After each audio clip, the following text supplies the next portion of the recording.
जय हिंद दोस्तों। चलिए शुरू करते हैं। आज का हम लोग का टॉपिक है भक्ति आंदोलन।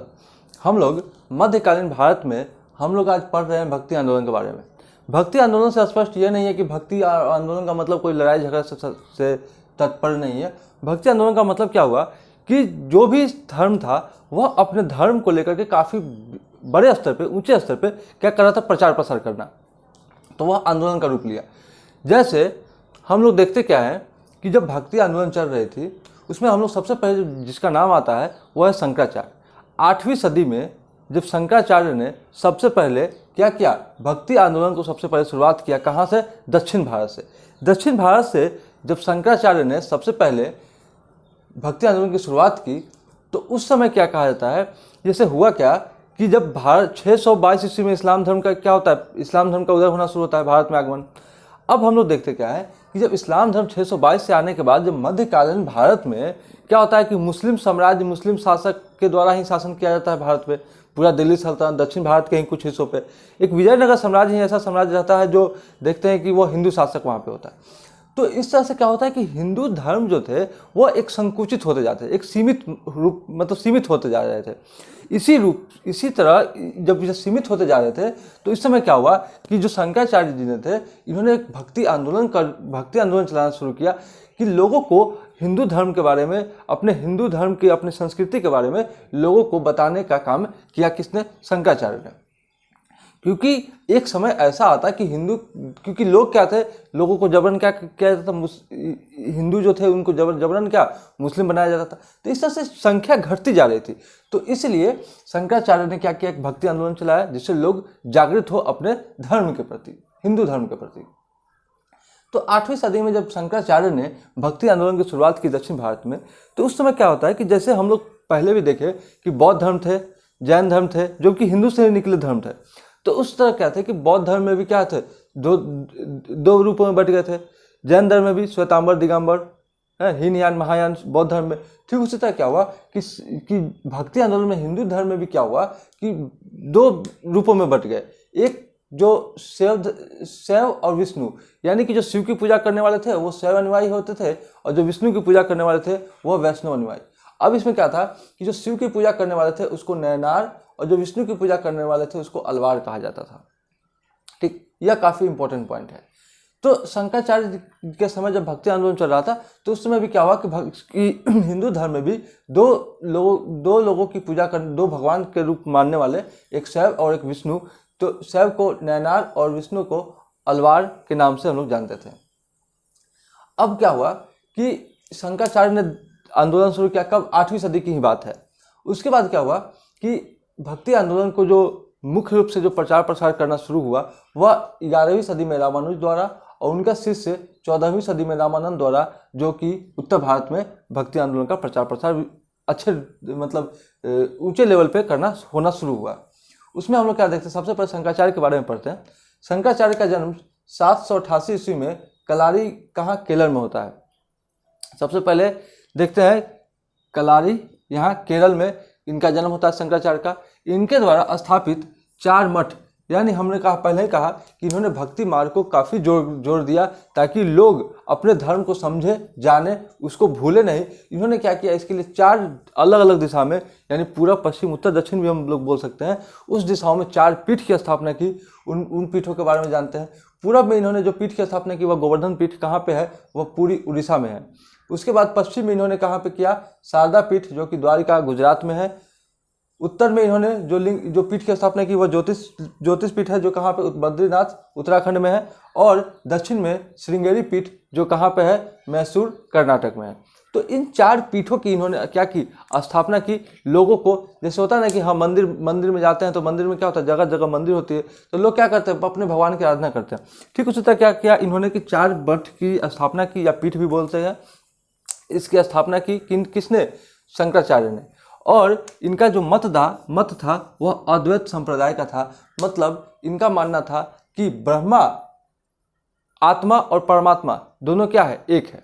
आत्मा और परमात्मा क्या है, दोनों एक है। यह अद्वैत संप्रदाय से यह इनका मत था। यही शंकराचार्य का मत था, आत्मा और परमात्मा दोनों एक है। और 32 वर्ष की उम्र में 820 ईस्वी में उत्तराखंड में क्या होती है, इनकी, बद्रीनाथ में इनकी मृत्यु हो जाती है। उसके बाद इस शंकराचार्य जी ने 8वीं सदी में जो आंदोलन चलाया इस समय में, उसके बाद क्या होता है कि ठीक 11वीं सदी में रामानुज द्वारा दक्षिण भारत में क्या होता है, एक भक्ति आंदोलन को फिर से जागृत करने का काम कौन करता है, तो वह रामानुज करते हैं। ठीक, और दक्षिण भारत में, और यदि उत्तर भारत की बात की जाए तो उत्तर भारत में 14वीं सदी में रामानंद द्वारा।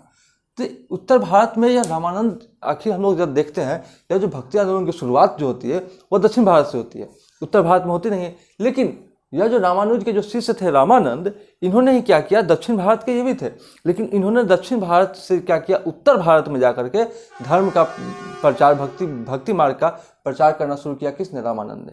यानी दक्षिण से जाकर के उत्तर में, उत्तर में जाकर के इन्होंने क्या किया, प्रचार प्रसार शुरू किया।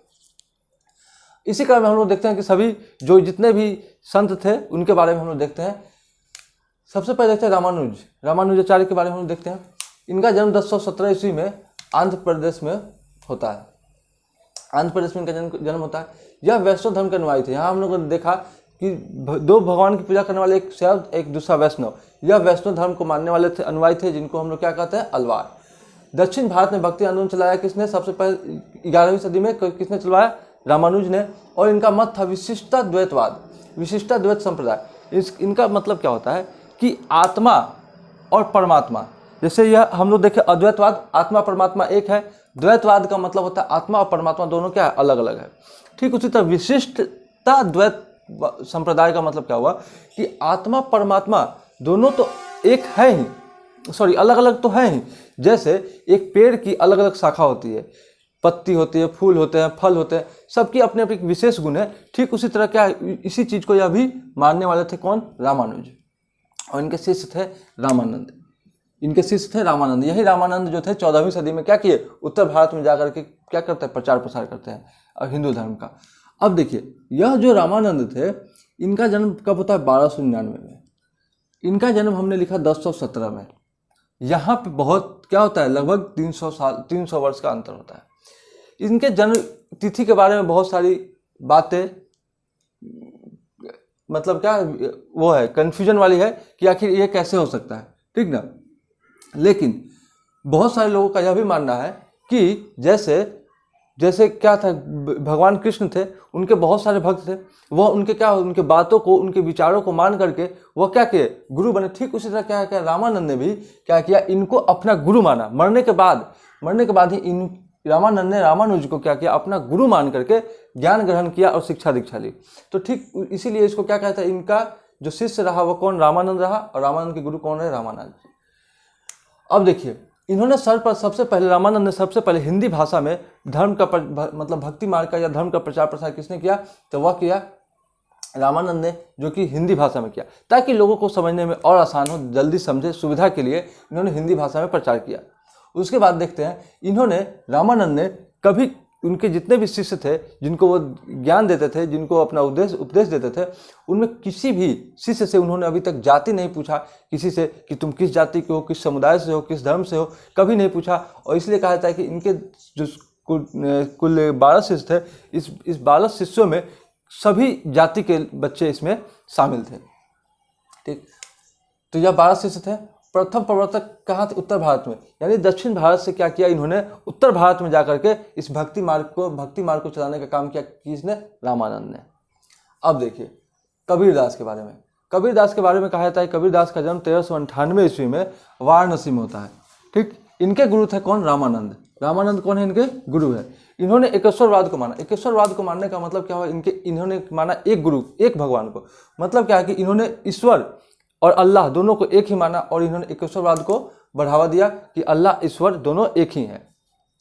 उसके बाद देखते हैं, इनके द्वारा एक रचित ग्रंथ जिसका नाम है बीजक, इनके द्वारा जो दिया गया उपदेश है, इनके द्वारा दिया गया कथन है, इसी बीजक जो ग्रंथ है, इसी में क्या किया, संकलित किया गया है।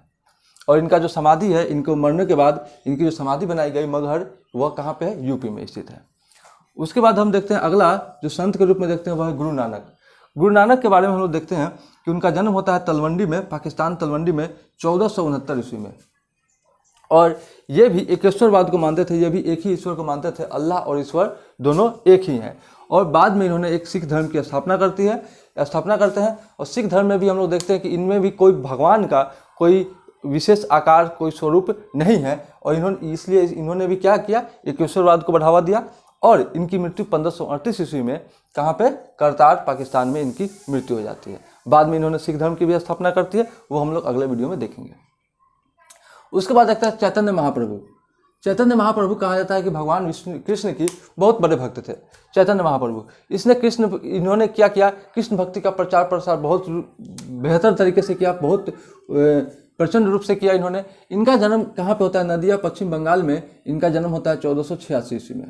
ठीक, यह भी वैष्णव संप्रदाय से ही संबंधित है। यहाँ हमने देखा वैष्णव संप्रदाय जिसको कि अलवार कहते थे, यह भी वैष्णव संप्रदाय से संबंधित है। और इन्होंने सबसे पहले कीर्तन और जुलूसों का क्या किया, आयोजन किया, जो हम लोग वर्तमान में किसी भी पूजा पाठ में या किसी भी मंदिर में जो हम लोग देखते हैं कीर्तन भजन, इनकी शुरुआत सबसे पहले किसने की, चैतन्य महाप्रभु ने की। कहाँ पे, पश्चिम बंगाल से। और यह कृष्ण भक्ति के बहुत बड़े भक्त थे और इन्होंने कृष्ण भक्ति क्या किया, प्रचार किया। उसके बाद देखते हैं मीराबाई। मीराबाई का क्या देखते हैं कि मीराबाई भी जो थी, यह भी कृष्ण की बहुत बड़ी भक्त थी। इसने भी क्या किया, इसके बारे में देखते हैं कि इनका जन्म 1498 में कहाँ हुआ है, मेरता राजस्थान में होता है। इनका उदयपुर के एक शासक होते हैं राणा संगा, उसके पुत्र भोजराज के साथ इनका विवाह होता है मीराबाई का। लेकिन पति की मृत्यु के बाद इन्होंने क्या किया, अपने मृत्यु के बाद कृष्ण भगवान को ही अपना पति का स्वरूप माना और कृष्ण भक्ति में ये क्या हो गए, लीन हो गए। और यह इनके समकालीन भी कहा जाता है, यह तुलसीदास के क्या थे, समकालीन थे। यानी कि तुलसीदास के समय भी क्या थी, उसी समय यह मीराबाई भी थी। अगला जो हम लोग संत के रूप में देखते हैं वह है तुलसीदास। तुलसीदास के बारे में देखते हैं कि उनका जन्म 1532 ईस्वी में वाराणसी में होता है, यानी यूपी में 1532 में इनका जन्म होता है तुलसीदास का। इनके द्वारा जो प्रमुख ग्रंथ जो लिखा गया है वह है रामचरितमानस। हम सभी जानते हैं रामचरितमानस के बारे में। यह अकबर और जहांगीर के समकालीन थे। तुलसीदास के समय में ही मुगल शासक जो थे अकबर और जहांगीर उस समय भी थे, और इसीलिए इनको क्या कहा, अकबर और जहांगीर के क्या थे, समकालीन थे तुलसीदास। इन्होंने जो रामचरितमानस लिखी यह अवधी भाषा में लिखी। वहाँ की यूपी के जो भाषा रही अवधी भाषा, उसी भाषा में लिखी। उसके बाद देखते हैं विजय पत्रिका, कवितावली, गीतावली। ऐसी जो प्रमुख रचना हम लोग देखते हैं, विजय पत्रिका, कवितावली और गीतावली, ऐसी प्रमुख रचनाओं में 25 ऐसी रचनाएं थी जिनकी रचना किसने की, तुलसीदास ने की। उसके बाद जो प्रमुख जो संत देखे वह रैदास। इनका जन्म भी कहाँ होता है, वाराणसी में होता है। रैदास जो थे, जो रामानंद के जो 12 शिष्य के बारे में हम लोग बात किए कि 12 शिष्य में सभी जाति के शिष्य इनके समय में शामिल थे। ठीक उसी तरह क्या रामानंद के समय में भी रामानंद के जो 12 शिष्यों में एक थे रैदास और दूसरा कबीरदास। तो रैदास भी जो थे वह रामानंद के ही शिष्य थे, और कबीर ने इन्हें संतों का संत कहा। किसको, रैदास को। किसने कहा, कबीर ने। इनका एक प्रमुख वाक्य है, मन चंगा तो कटौती में गंगा। यह वाक्य रैदास या रविदास के द्वारा ही कहा गया है। मतलब क्या हुआ कि मन यदि पवित्र है तो आपके द्वारा किया गया कार्य भी क्या होगा, पवित्र होगा। यह कथन जो वाक्य है यह किसके द्वारा कहा गया, रैदास के द्वारा। उसके बाद अगला संत के रूप में देखते हैं, अगला भक्ति प्रचारक के रूप में देखते हैं, वह थे सूरदास। सूरदास का जन्म 1483 ईस्वी में आगरा में होता है। कहाँ पे, आगरा यूपी में ही होता है। यह भी भगवान कृष्ण के क्या थे, उपासक थे। और इनका जो गुरु थे उनका नाम था वल्लभाचार्य। इनके गुरु का नाम था वल्लभाचार्य। और इनके द्वारा जो रचित प्रमुख रचनाएं थी उसमें सूरसागर, साहित्य लहरी जैसी प्रमुख रचनाओं क्या वर्णन किसने किया, वह किया सूरदास ने। अगला संत के रूप में हम लोग देखते हैं शंकरदेव। शंकरदेव का जन्म कहाँ होता है, 1449 ईस्वी में असम में होता है।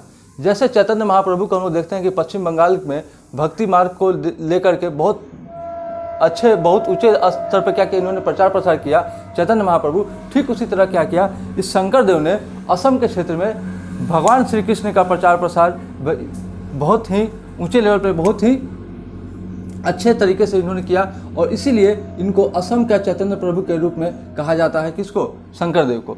क्यों कहा जाता है, क्योंकि चैतन्य प्रभु क्या थे, कृष्ण भक्ति के बहुत बड़े प्रचारक थे।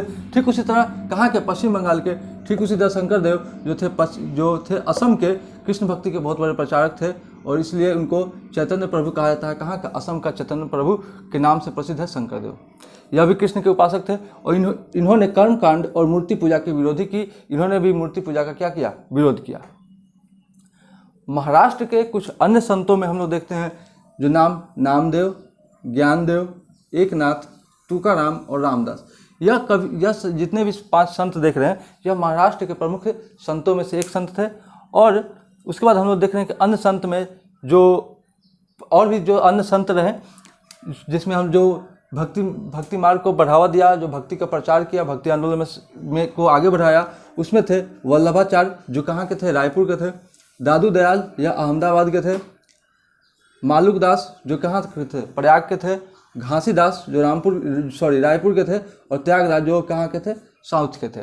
तो इस तरह से हमने देखा कि भक्ति मार्ग के जो भी प्रचारक थे, यानी कि 11वीं सदी से लेकर के, या फिर हम 8वीं सदी से ही बोल सकते हैं, से लेकर के 14वीं सदी तक जो भक्ति मार्ग का जो प्रचारक रहे, इन्होंने क्या किया, अपने धर्म को बचाने के लिए, अपने धर्म का प्रचार प्रसार करने के लिए, अपने धर्म को सीमित न रखने के लिए इन्होंने क्या किया, एक भक्ति आंदोलन चलाया।